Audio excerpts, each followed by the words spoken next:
copil și vedeam prea multe nopți fără liniște, lacrimi ascunse.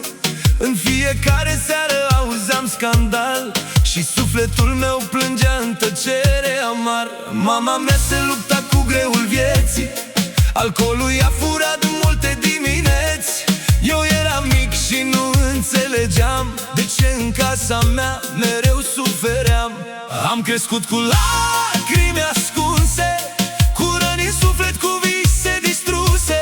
Am văzut bătaie, am văzut durere, dar nu am pierdut dorința de putere. Astăzi sunt bărbat, stau drept în picioare. Am trecut prin foc și încercări amare. Nu m-a făcut trecutul să cad, m-a făcut omul ce sunt azi cu adevărat.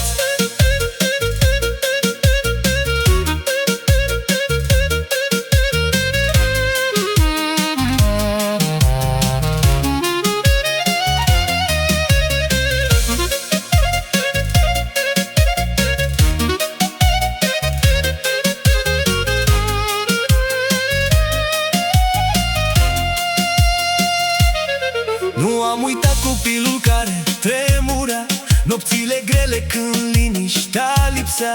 Port în suflet tot ce am trăit, dar pentru viață eu am mulțumit.